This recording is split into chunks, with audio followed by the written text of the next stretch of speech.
actor Robin Williams sabía que estaba enfermo cuando se quitó la vida el 11 de agosto del año 2004. No hace relativamente mucho, ¿eh?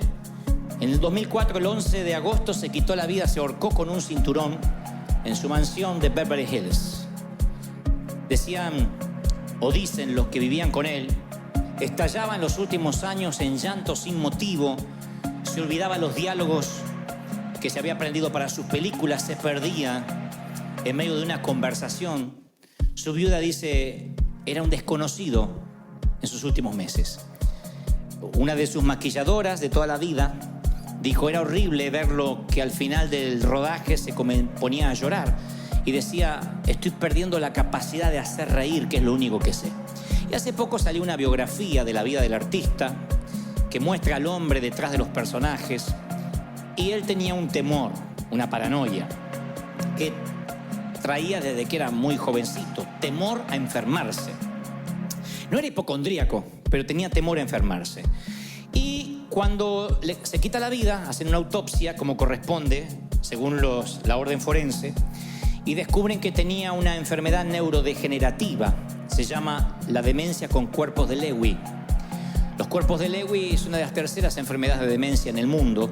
Se le dice cuerpos de Lewy porque son unos cuerpos llanos que aparecen, son como estructuras proteicas que aparecen y se instalan en las neuronas, y entonces a partir de allí todo se empieza a degenerar en un efecto progresivo de degeneramiento del cerebro.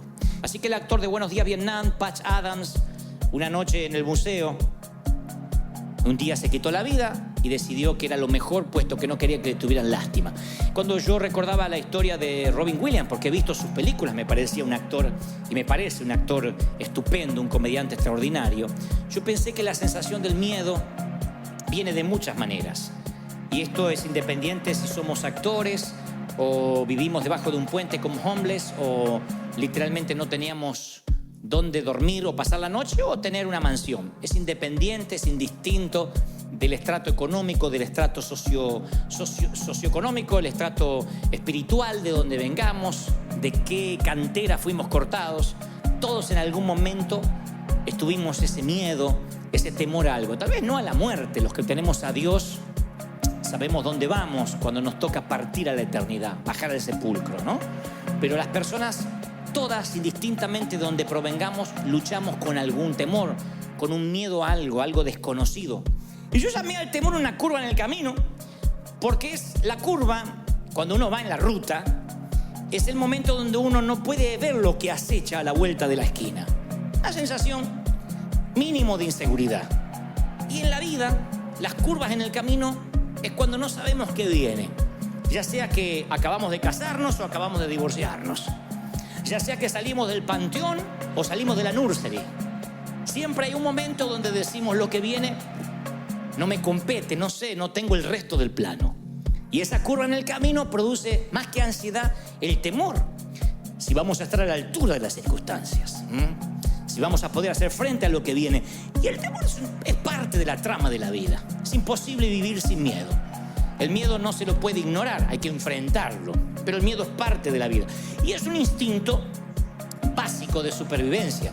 Hay un miedo que es saludable. Hay un miedo que no llega a ser tan poco miedo, sino precaución, pero que es primo hermano del miedo, que hace que uno mire a la derecha y a la izquierda antes de cruzar una calle. El miedo hace que uno se coloque el cinturón de seguridad cuando uno sube al automóvil. Es un miedo saludable, es un instinto de supervivencia, que uno trate de atajarse así cuando ve que alguien va a arrojar una piedra, o cuando hay una explosión, que uno intente tratar de protegerse. Pero hay otro miedo que es una fobia, que no resiste análisis, que no resiste el sentido común.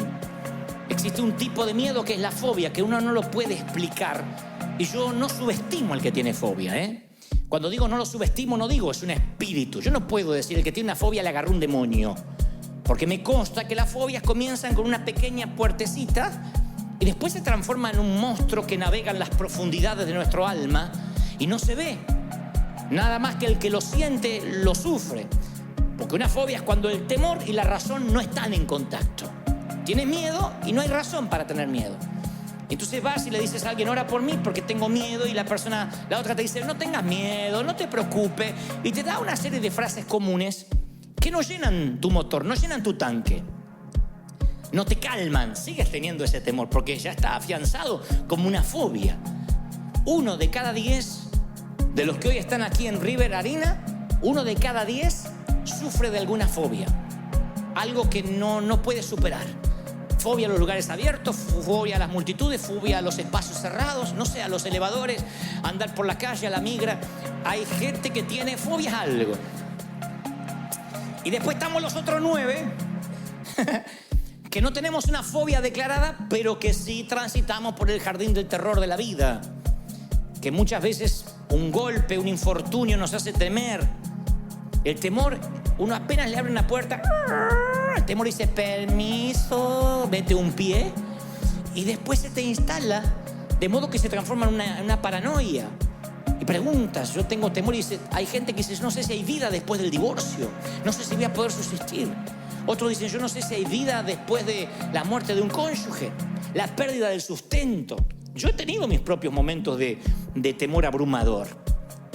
La primera vez que me paro ante un gentío, ante una multitud, yo me acuerdo todavía lo que sentía. Imagínense un muchacho introspectivo, lleno de complejos. De pronto hablarle a un gentío yo dije, me voy a orinar acá. Yo tenía terror, no me salían las palabras, no podía mirar a la gente a los ojos.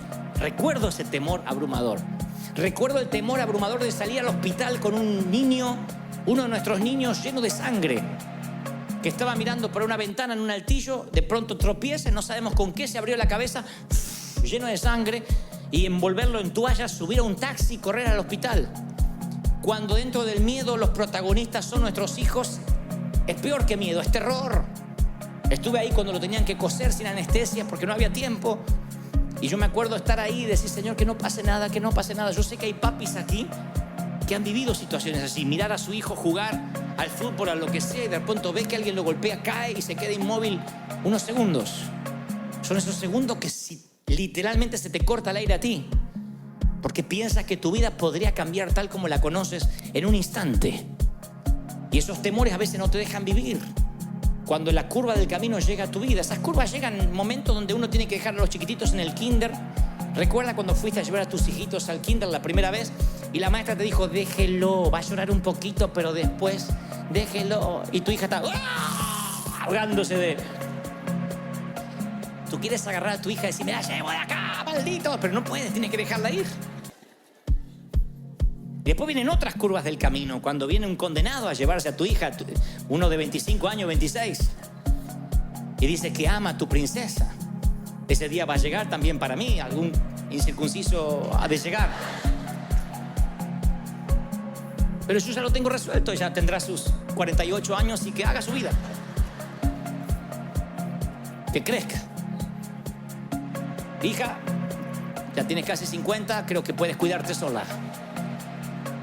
Curvas del camino, en que uno dice, no sé qué va a ocurrir del otro lado, pero el temor alguien lo definió como un pequeño chorro de duda, unas goteras de dudas que fluyen a través de la mente y luego producen un canal tan grande que todos los pensamientos se escurren por ahí, todos los filtras a través del temor. Y esos temores crecen día a día hasta que nos encontramos paralizados, incapaces de hacer cosas para Dios, incapaces de creerle al Señor. Porque el temor te va envolviendo. Dicen los psicólogos que hay 6 tipos de miedos, independientemente de los que no son fóbicos inclusive, pero hay 6 miedos que todos los seres humanos luchamos en algún momento. Pobreza, crítica, pérdida del amor, que te amen o dejes de amar, enfermedad, vejez y muerte. Y cuando esas 6 cosas pasan por la vida, porque son estaciones donde sí o sí tenemos que atravesar, uno se llena de temor, son curvas del camino. Y el Señor me mostraba una historia de temor notable y de cómo el temor puede cambiarte y arruinarte la vida y robarte lo que Dios ya te dio. Hay gente que yo estoy seguro que por el temor se está perdiendo bendiciones, se está perdiendo amor, se está perdiendo a su pareja, se está perdiendo empresas, se está perdiendo ministerios. Y no es que Dios no se lo quiera dar, el temor no les permite ver, les impide ver lo que Dios tiene. Hay una curva en el camino que no les deja ver y los llena de ansiedad y no avanza. Y las Escrituras hablan justamente cuando la delegación de espías, en el éxodo de Israel, la delegación de espías fueron a espiar, valga la redundancia, a Canaán. Moisés recibe de parte de Dios que por cada tribu, 12 tribus, tiene que elegir un delegado. Y esas 12 tribus eligen cada uno un delegado, 12 delegados, 12 espías, van a ver qué hay en la tierra prometida. Ya estaban allí. Así que se reúnen en una asamblea en Cades Barnea y dicen, bueno, vamos a decidir qué es lo que hay, vamos a hacer un reconocimiento. Dios nunca les envió a los espías para consultarles si conquistaban o no. Dios nunca les dijo, miren, ahora son mi board. Si ustedes después por mayoría votan que no lo hacemos. Probamos otra tierra prometida. No, aquí van a una experiencia de reconocimiento, nada más. Era un equipo de avanzada para la conquista. Dios dijo, esta es la tierra que ya les entregué. Noten el verbo, nunca dijo que les voy a entregar, vamos a ver si se las puedo dar. Ya les entregué, ese es el hogar final luego de generaciones de esclavitud en Egipto. Estamos hablando del suelo patrio de Abraham, el sitio donde iban a plantar la bandera finalmente, el suelo patrio de sus sueños. Pero Canaán era la curva en el camino del éxodo y los israelitas no podían ver a la vuelta de la curva. Así que envían 12 espías después de la asamblea y 10 de ellos, la historia la conocen todos, 10 de ellos vienen con un reporte negativo. 2, Josué y Caleb, que la Biblia describe que tenían otro espíritu, otra atmósfera, otra manera de pensar. Dicen que sí se podía porque Dios ya se los había dado, dijo los vamos a comer como a pan, pero eso eran Josué y Caleb. Los otros 10 dijeron no, nos vimos a nosotros como langostas. Hay unos gigantes espantosos del otro lado, están armados hasta los dientes. Cuando vayamos nos van a liquidar. Y este informe negativo produjo una infección de temor que duró 40 años. No una semana, no un mes. Les costó años de penas y tragedias.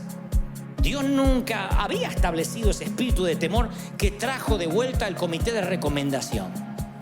Era un espíritu de temor que se enquistó en el pueblo.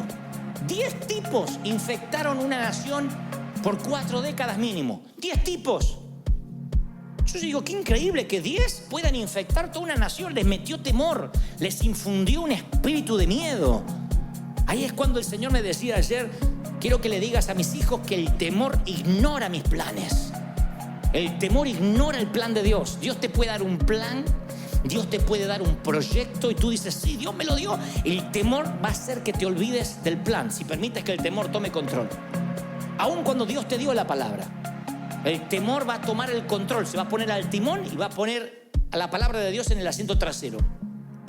Hay mucha gente acá que a mí me consta que tiene capacidad, que Dios está dispuesto a darle recursos, a conectarlos de manera divina con gente que no conoces, que vienen a ti a abrirte las puertas. Todo está listo para que el efecto dominó se produzca y el temor se para la puerta como el matón del barrio y te dice, acá no pasas. Es lo que le pasó a Israel, no pudo atravesar esa última línea. Dice la palabra en Deuteronomio 1:19, y salidos de Horeb anduvimos por aquel grande y terrible desierto, por el camino del monte del Amorreo, y llegamos hasta Cades Barnea. Entonces os dije, habéis llegado al monte del Amorreo, el cual Jehová nuestro Dios nos da. Dios ya te dio. No termina este año sin que te convenza de que Dios ya te bendijo. Dios ya te dio. ¿Lo crees? Mira, Jehová tu Dios te ha entregado la tierra. Sube. Si Dios te dice te la entregué, sube y toma posesión, cabezón. Te la entregué. Sube. Pero uno va creciendo, se va volviendo más adulto y por dentro gente más pequeña. Y el Señor dice, aquí está la tierra, tómala. Pasaron tantas cosas y no podían cruzar la línea final. Yo sé que hay gente aquí esta tarde que muchas cosas de la vida le han pasado terribles situaciones, infortunios, y no está pudiendo cruzar la línea final en algo. El Señor me mostraba gente que estaba ahí. Estira la mano y ya tiene las uvas. Hace un paso y ya está en la tierra que fluye leche y miel. Pero hay gente que no puede cruzar la última línea. Yo conozco amigos míos que se arrepintieron en el altar antes de casarse. Y yo le decía, ¿pero amás a la chica? Sí, es la mujer de mi vida. ¿Y? No, el casamiento me dio una cosa. Y salió corriendo en la línea. Conozco otros que se prepararon en los seminarios, estudiaron. Y un día arde la zarza y Dios le dice, ve, esto es tu comisión, tu asignación divina. Y en la última línea se quedaron. Luego los vuelvo a encontrar y digo, Dios no te había llamado. No, pero estoy trabajando de esto ahora porque me casé y mantener una casa. Pero Dios te dijo que te iba a dar los recursos. Sí, pero al final no se dio lo que esperaba. Le puse una señal a Dios que viniera un millonario para darme todo el dinero y entonces iba a ser del Señor. Tu abuela, Dios no actúa así. Las señales siguen a los que creen, no los que creen siguen las señales. Las señales siguen a los que creen. Y en la última línea se queda. Entonces yo estoy convencido de que Dios tiene un territorio a nombre tuyo. Que hay algo que no estás reclamando. Que algún día vas a llegar al cielo, Dios te va a llevar a un warehouse con tu nombre y un montón de paquetes cerrados. Así como UPS o FedEx, va a haber un montón de paquetes y vas a decir, ¿y eso? Bendiciones que no abriste. No que no te di, que no abriste. Que dejaste en la puerta. Bendiciones que te arrebataron. Yo estoy seguro que va a entrar una soltera así, diciendo, Señor, me pudiste haber bendecido con uno. Y Dios te dice, mira, ahí tenías el musculoso, encima argentino, todo tenía. Ungido. Y ahí tenías un pelirrojo y allá tenías un rubio, porque si no te gustaba este, yo tenía otro plan B. Y huérfano, sin madre, todo.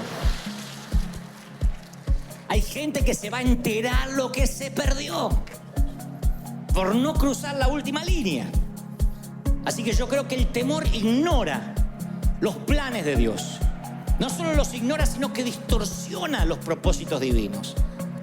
¿Qué es distorsionar? Cuando no estás viendo correctamente.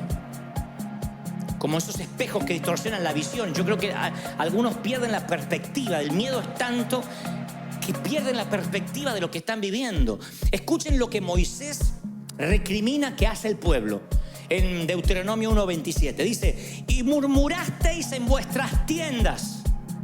No es que él los vio murmurando afuera, que se juntaron afuera en la plaza. En las tiendas, el Espíritu Santo se lo reveló. Esto va para los que dicen, no, yo no murmuro, yo me desahogo en familia. Por eso no es crítica. En tu tienda es tu casa. Murmuraste en tu tienda diciendo, Jehová nos aborrece, nos odia. Nos sacó de Egipto para entregarnos en manos de los gigantes. Nos tienen atemorizados, nuestro corazón está atemorizado. Porque este pueblo es más alto que nosotros, es más que nosotros. Las ciudades son más grandes que las nuestras y son amuralladas hasta el cielo. Ellos empezaron a decir, Dios tiene la culpa de lo que me pasa. Eso hace el temor, saca lo peor de nosotros. Trae la queja, trae la acusación, trae la desconfianza. Miren lo que hicieron 10 tipos, infectaron una nación entera. Se promovió la queja de manera tal que empezaron a culpar a Dios. El único gigante que debían temer estaba dentro de ellos, que era el temor. Sus perspectivas estaban tan distorsionadas, estaba tan distorsionada que llegaron a decir, somos como langostas, nos van a aplastar. Nos han traído a este camino para que seamos la comida de los impíos. ¿Ven que cuando más grande el temor, más débil es el razonamiento? No razonamos. El temor distorsiona nuestra perspectiva de los propósitos de Dios y encima lo culpamos a Dios. Me acuerdo exactamente que un día subo a un avión, iba para cierto país y abrí una rendijita de temor pequeña a volar. Miedo a volar. Yo no puedo tener miedo a volar.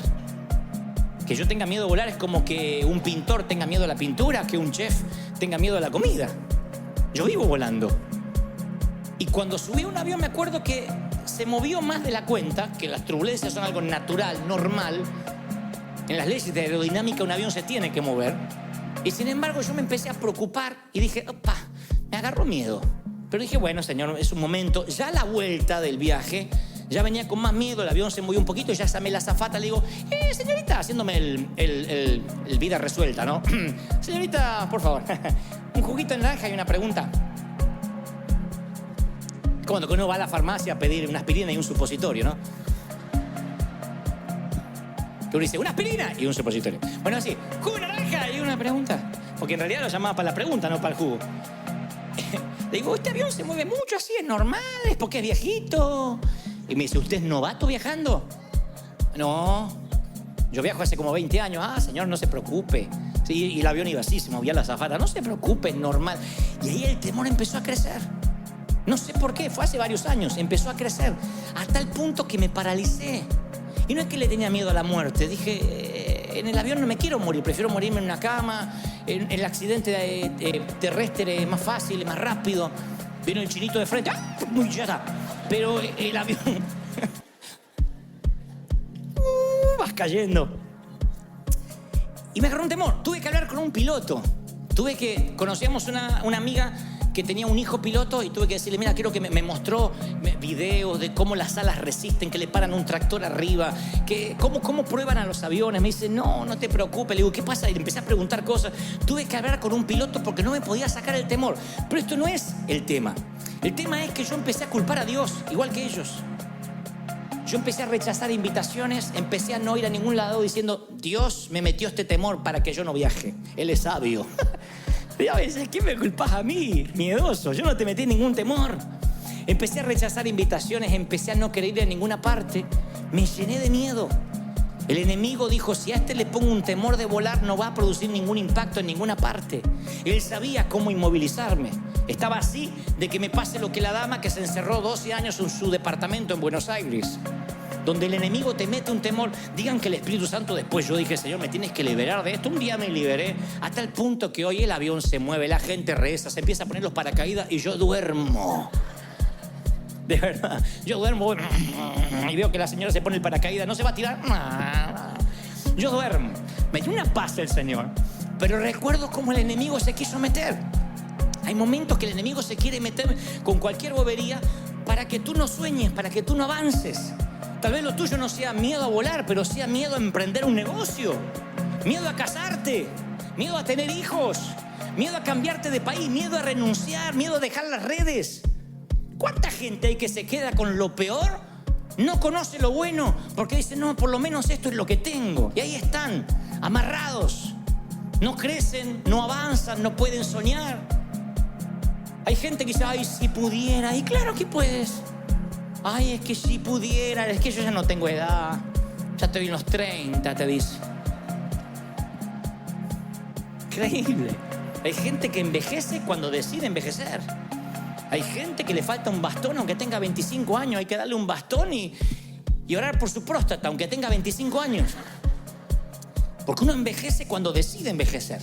Cuando deja de soñar, cuando deja de pensar, cuando deja de avanzar, cuando el temor se le mete y termina siendo un paranoico o un hipocondríaco. E Israel tenía miedo y la culpa resulta que murmuraban en contra de Dios. El temor no solo te distorsiona e ignora los propósitos divinos, sino que es contaminante, es tóxico, desalienta a los que te rodean. Yo he visto que el que tiene temor, el temor extiende sus tentáculos. El que tiene temor hace que toda la familia tenga temor. El desaliento, el temor siempre es contagioso, es un principio devastador. Noten que 10 de los 12 hombres que espiaron la tierra prometida infectaron a toda una nación. A veces venimos con un temor que arrastramos desde chicos. Un temor que nuestras mamás, en su afán de cuidarnos, nos metían las semillitas de temor. Hagan memoria. Cuando yo empecé a ser adolescente y empecé a salir, mamá decía, cuídate, mira que ponen drogas en la Coca-Cola, y no te das cuenta y apareces drogado. Así que yo andaba con la lengua como lagartija, no tomaba nada porque decía, te puedes meter droga. No, cuídate porque no te das cuenta y brum, te drogan. Y después, mamá, después me tomo un taxi. No, porque los taxistas están arreglados con una clínica y te desmayan y te sacan los órganos. Hay gente que se despertó en una bañera con hielo sin riñones. Así que yo subí agarrándome los riñones y digo, lléveme hasta... Te agarra miedo. Y ese miedo empieza a crecer a donde tú dices, no puedo andar. Yo conozco gente de acá que vive en Estados Unidos, pero que son de México, de Colombia, de El Salvador, de Guatemala, de Argentina, que dicen, no, mi país es muy peligroso, ya no puedo volver. Cuando yo voy de visita, yo no sé, tengo que andar con seguridad. Y sí, están bravos los países, pero yo les cuento una experiencia que conté en el primer servicio. Fui a Argentina esta semana, entre otras cosas fui a ver a mi papá. Entonces un amigo me dice, no andes tomándote taxi, que te cobran una fortuna. Yo te pongo un chofer que trabaja para mí. Le digo, no, ese es un tipo que no habla, te va a llevar con una camioneta para todas partes. Le digo, mira que tengo que ir a varios lugares, tengo algunas entrevistas. Sí, él te lleva. Yo lo que no tenía ganas de bajar del avión de 14 horas de vuelo y ponerme a hablar con alguien. Entonces me dice, no, él es mudo, ciego y sordo, como Shakira. Y así maneja. Y llega el tipo, un grandote, así, un monstruo, era sentado. Y entonces empezamos a andar. Digo, vamos a Billinghurst, a mi barrio natal. Digo, ¿conoce? Sí, por supuesto, por supuesto. Entonces me lleva a Billinghurst, que es el barrio no ha cambiado, las paredes están peor que antes, los barrios, esos barrios que están detenidos en el tiempo, ¿no? Así que fui al barrio y de pronto salimos del barrio, todavía estamos allí antes de agarrar la ruta y dice, se nos está pegando a alguien. Atrás venía un auto, se nos está pegando a alguien. Tranquilo, agarra un arma.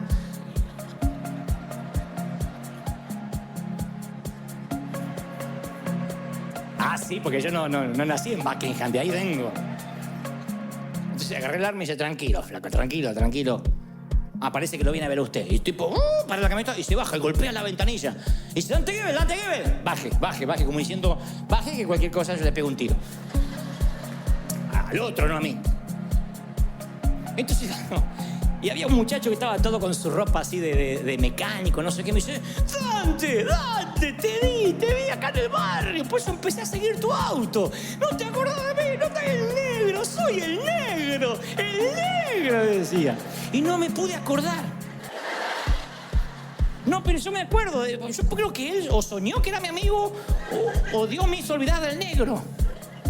Yo soy el negro, ¿no te acordás? No me acuerdo, ¿cómo que no? Yo estaba de novio con la Marisa. ¿Te acordás? La Marisa, la que está el negro. Y como me insistía tanto que habíamos compartido la cuna, entonces, ¿qué se hace en esos casos? Negro.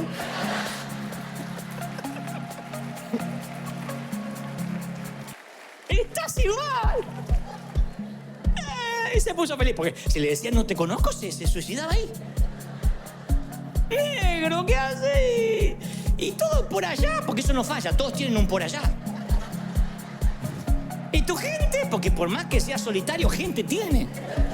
Y tu gente, che, ¿y tú cómo es? Mi hermana. ¿Es tu hermana? Entonces me completaba la frase y así mantuvimos una charla. Yo digo cualquier cosa, está armado el otro y lo mata al negro.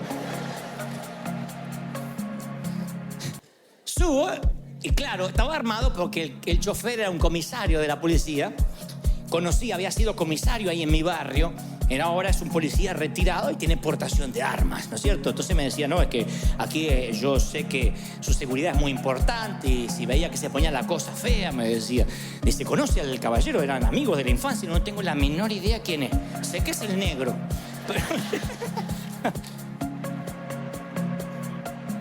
Pero yo pensaba, fíjense cómo la mente te puede llegar a crear una historia. Si este muchacho no era de seguridad y no paraba, cada vez empezábamos a correr diciendo tuvimos una persecución, alguien nos quería matar. ¿Cómo el temor podía infiltrarse? A lo mejor con una bobería, con algo que era cotidiano. Y me pasó esta semana y yo decía, es increíble que muchos venimos de esos lugares donde nos acostumbramos al peligro, a que te podían pasar cosas. En mi país a mí me asaltaron 3 veces, me robaron la zapatilla, el cinto. Eran cosas que podían pasarte. Hoy en día nosotros, el solo pensar que nuestros hijos podrían estar ante el más mínimo peligro, a veces nos transformamos en guardiacárceles.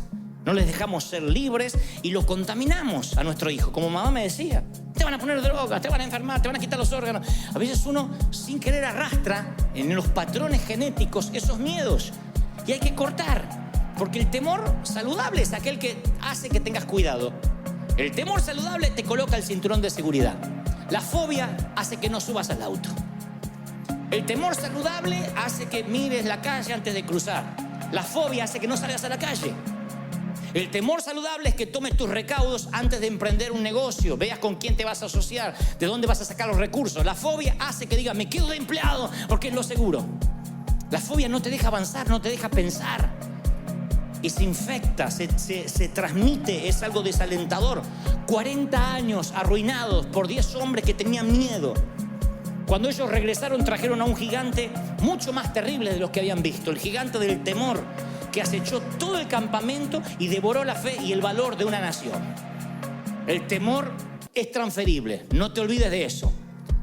Siempre decimos nosotros que nadie, como dice el apóstol, con ligereza imponga manos. Claro, no es que el que te toca ya te pasó el temor. Pero a veces uno está tan abierto, tan sensible. Uno es como tierra mojada. Entra la semilla y entra el palo también. Y cuando uno es una tierra mojada que dice, pastor, ore por mí. Ese hombre, si a veces es pastor o no es pastor, ora por ti y muchas veces te va a transferir sus temores, sus cosas. Ojalá que te transfiera fe, que te transfiera valor, pero a veces hay cosas negativas. Me acuerdo que estábamos por hacer nuestro primer estadio en el año 96. En el año 91 Dios nos da una palabra y me dice, pastor de los jóvenes te dirán.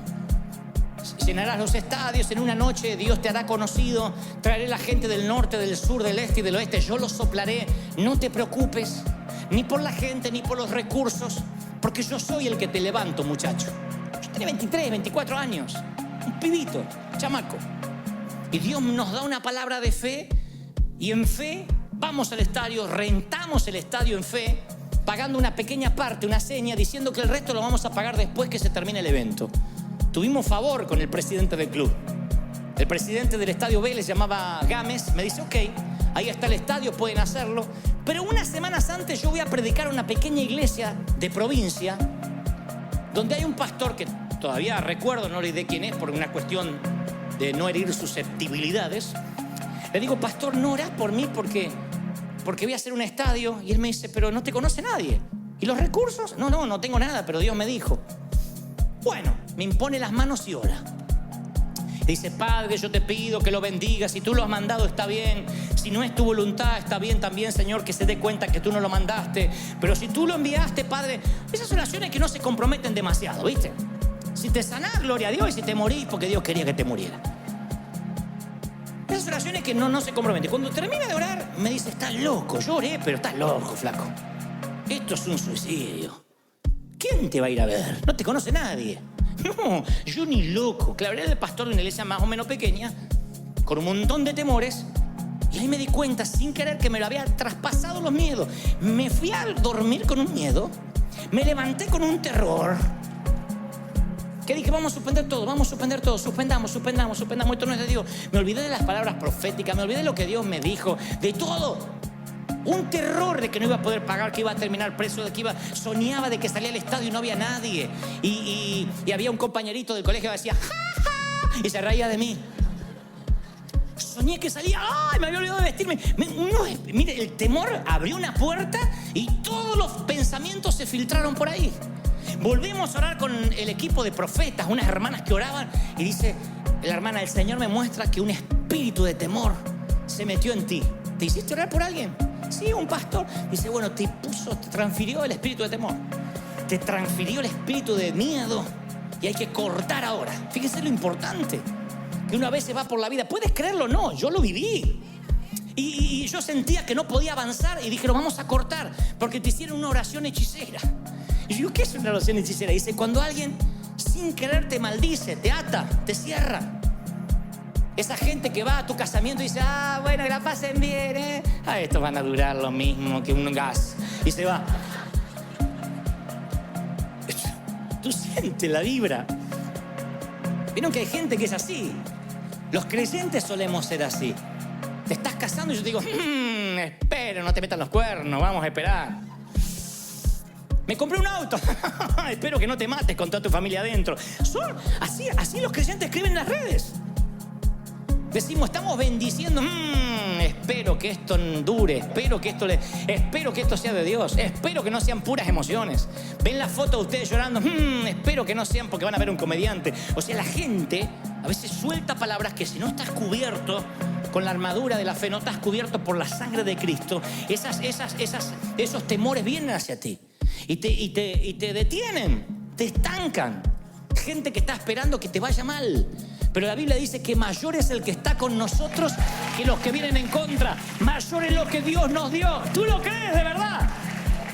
Y resistimos. Entonces cuando quiere venir el temor se va. Y yo hasta el día de hoy me cuido de quien me ora. Y a veces para no ser grosero alguien me dice, déjamenos orar por ti. Yo digo, Señor, me cubro con tu sangre ahora. Y ni lo escucho. Porque yo creo en la transferencia de espíritus. El temor ignora las promesas de Dios. Entonces os dije, Deuteronomio 1:29, no teman, no tengan miedo, Jehová va delante de ustedes, Él pelea por ustedes, conforme lo hizo antes, lo hará ahora. Él está delante, Él está detrás, Él estuvo en la columna de nube y en la columna de fuego, volverá a estar. ¿Tú lo crees? ¡Aleluya! La Biblia nos dice que Él los había llevado, literalmente dice, yo los llevé como un padre a sus hijos, como trae el hombre a su hijo por todo el desierto. Dios los trató como infantes al pueblo de Israel. Los alimentó, los sostuvo, los mimó, los apapachó. Ay, ¿tienen hambre los nenes? Ay, cae maná otra vez, y caía el maná. Estamos hartos de maná, vengan las codornices. Dios los alimentó, los bendijo. Ahora tenían que pasar el examen. A veces vamos por los desiertos y los desiertos en la vida es para que creemos lazos con nuestro Padre. En los desiertos aprendes a hablar con Él, en los desiertos ganas intimidad. Y Dios quería que lo amaran por lo que Él es, no por lo que les daba. Así que el desierto fue una etapa donde era el tiempo en que ellos tenían que sacarse a Egipto de dentro. Salieron de Egipto en cuestión de horas, pero Egipto de dentro les tardó 40 años y a algunos no se les fue. De hecho, murieron ahí en el desierto. La esclavitud es tan fuerte en algunos, el miedo es tan fuerte que a veces tarda años en que empieces a confiar en las promesas de Dios. Y Dios le dice a Israel, así como yo estuve, yo voy a estar, yo no cambio. Le estaba diciendo, no mires lo que los faros delanteros de tu automóvil te muestran, que son los gigantes. Te doy permiso para que mires por el espejo retrovisor y veas cómo yo estuve, cómo nunca te he fallado. Como estuve en el pasado, tú tienes que mirar hacia atrás y Dios dice, y tienes que decir, si Dios nos trajo hasta aquí, nos va a llevar hasta el futuro. Pero sus ojos estaban congelados por lo que veían adelante y parecía que los gigantes aplastaban todo lo que Dios había hecho. Por eso yo te pregunto esta tarde, ¿de verdad que no hizo nada Dios en tu pasado? De modo que puedas decir cómo estuvo, va a seguir estando. ¿De verdad que todos tenemos la memoria tan frágil que podemos decir, a mí Dios nunca me libró de nada? ¿Cuántos están aquí y dicen, Dios me sacó de situaciones que pensé que no iba a salir? ¿Tienes ¿Tienes una historia para contar? ¿Sí? Que dice, Dios me sacó, Dios me libró. Contesto en el servicio anterior y no quiero pasar por alto. Yo me forjé como un hombre de fe de muy jovencito. Pero no porque era un gran hombre de oración, de estar en las montañas con Dios, porque no teníamos recursos, era fe. No teníamos una iglesia para recurrir, empresarios, amigos, no teníamos nada. Entonces era fe. Nunca tuve un presupuesto en mi vida, porque ¿qué iba a tener presupuesto si no tenía plata? Me decían, tienes que hacer un presupuesto. Cuando venga para pagar, Dios dará para pagar. Pero no teníamos entradas, salidas, nada. Llego a Estados Unidos y aquí me dicen, los anglos, para los cuales nosotros dependíamos, me dicen, aquí hay un presupuesto. No te puedes mover de este presupuesto. El presupuesto no alcanzaba ni para pagar los boletines que tienen en las manos. Y yo digo, ¿cómo vamos a predicar? ¿Cómo vamos a hacer esta cosa? No sé, el presupuesto. Aquí se maneja por planillas Excel. Lo que está dentro del presupuesto puede gastar. Sí, pero necesitamos más músicos. No está en el presupuesto. Entonces durante meses yo empecé a ajustarme al presupuesto. ¿Cuánto hay? ¿Cuánto puedo gastar? Y había poquito y yo decía, Señor, ¿qué pasó? Es como que Dios no pudo pasar la migra, como no lo dejaron venir para acá. Dios quedó de México para allá, Estados Unidos, Dios acá no operaba. Y un día el Señor me dice, yo soy el mismo Dios de ayer. Quiero que mires por el espejo retrovisor, que dejes de mirar los gigantes y mires de dónde te traje, cómo te formé, qué pasó en tu desierto. ¿Quién te sustentó? ¿Quién te mantuvo? ¿Cómo fue tu éxodo? Ahora te encontraste una curva en el camino y te morís de miedo. Entonces llamo a Argentina a un amigo que tengo allá y le digo, búscame en un lugar que habíamos dejado un depósito, cajas, mis periódicos, las revistas donde yo haya salido. Y este habrá pensado, le agarró el espíritu de megalomanía, que querrá verse a sí mismo. Le dije, quiero que me traigas todos los recortes de periódicos, qué dijo la prensa. Quiero que los traigas. Y cuando vengas aquí a Estados Unidos, me traiga los recortes. Me trajo un pilón así. Empecé a recortar y mandé a hacer cuadros. Dice el pastor de los jóvenes anoche, llenó el estadio. No se sabe dónde saca el dinero, pero ahí está. Todo. Toda en nuestra oficina hay cuadros memoriales de lo que Dios hizo. El que va y no conoce mi corazón piensa, mirá, este se está mandando la parte de quién fue o qué hizo, pero es para mí.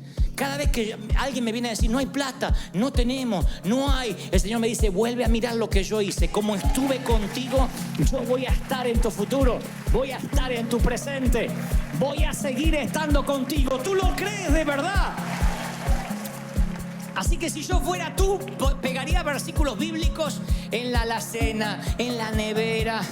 Versículos que te sostuvieron, pégatelos. Aunque tengas seminario bíblico, aunque seas doctor en divinidades, pégate versículos donde pases más tiempo junto al inodoro. Ahí. Para que te recuerden cómo Dios te sostuvo. Recuérdate, si hay una radiografía o un diagnóstico médico que el médico te dijo, mire, me sorprende que usted no tiene nada, no lo tires, vuélvelo a sacar y dile, este mismo Dios lo volverá a hacer otra vez. Dios te va a respaldar, tú lo estás creyendo, te va a bendecir el Señor. Va a abrir puertas, sendas donde no la hay, caminos que parecía que estaban cerrados, porque el temor es un pecado. El temer es un pecado. Dios le dice, no quisiste subir, fuiste rebelde al mandato que yo te di. El temor es lisa y llanamente desobediencia. Cuando la palabra dice no temáis, es en el orden imperativo, es una orden, no temáis. ¿Cuántas veces Dios te tiene que decir no temas? El tener temor es vivir en pecado. Para Israel significó una generación perdida, sentenciados a vivir sin reposo, nómades de vagar sin hogar por el desierto. Hasta que el último murió, no entraron al hogar. Y yo sé que hay personas aquí que Dios les ha preparado regalos valiosos, increíbles. Tienen ahí están a punto de tomarlo y sin embargo el Señor dice, te vas a vagabundear por el desierto o por el cementerio de los sueños rotos. Porque ¿qué pasa si tomo la decisión equivocada? ¿Qué pasa si no es el compañero para mí? ¿Qué pasa si me voy de misionero y extraño? ¿Qué pasa? Y los que se niegan a obedecer a Dios se condenan a vagabundear en el desierto de los sueños que nunca pudieron ser. Yo estoy convencido que el temor es una curva del camino, pero estoy convencido que los que no toman la curva dejan de avanzar. Y el Señor dice, cobrad ánimo, esforzaos, no teman. Yo voy contigo, no te dejaré, no te desampararé. ¿De quién temeré? Jehová es la fortaleza de mi vida.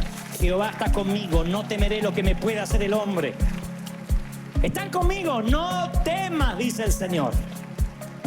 Y te digo lo que dije hoy esta mañana temprano, no te rindas. Mi querido, no te rindas. No me digas que tienes 70 años y por eso te vas a rendir. No te rindas aunque tengas 80, si tienes 20, 14, no bajes los brazos. Todavía no sonó la campana, nadie arrojó la toalla. Y si te caes en el cuadrilátero, bueno, te vuelves a levantar. Y si te equivocas, te vuelves a levantar. Abajo hay una red llamada gracia. Caes en la gracia y te vuelves a levantar. Pero no te rindas, pelea. Ofrece batalla.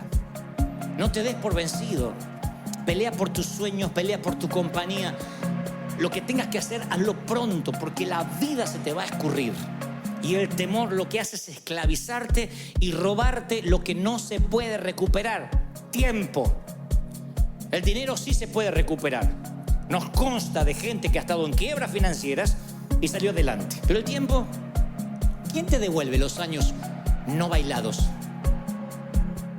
¿Quién te devuelve los años que no bailaste? Los años que no celebraste. ¿Quién te devuelve los años que no amaste? Los años que no entregaste, los años que no sembraste. Hay un momento que vas a sentirte solo al final de la vida diciendo, no escuché aquel mensaje esa mañana del 10 de noviembre en que Dios me decía, tienes que emprender, tienes que hacer, tienes que vivir una vida digna de ser contada. Una vida que Hollywood quiera llevar a la pantalla tan solo de saber lo que estás pasando, lo que te atreves a creer. Tienes que hacerlo. Acá hay jóvenes, hay muchos jóvenes, sean audaces. Y no pueden decir, es que si me sale mal no tengo modelo. Bueno, entonces como decía Pablo, mírenme a mí. De donde yo vengo, tu mejor amigo era el negro. De donde yo vengo, cuando regresas al barrio tienes que volver armado.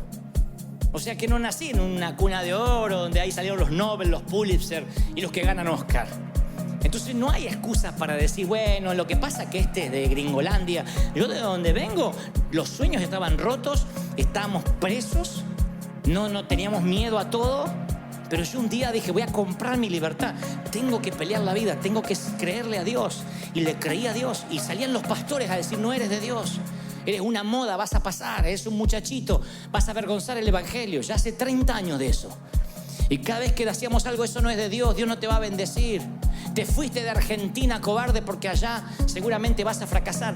Todas las palabras negativas, todo ese temor que a veces imparten, esas transferencias de espíritus negativos venían, y aprendí a tener cuero de rinoceronte, a tener piel de foca, para que todo resbale y conservar el corazón tierno. Y esta misma unción, esta te la quiero transferir, esta sí.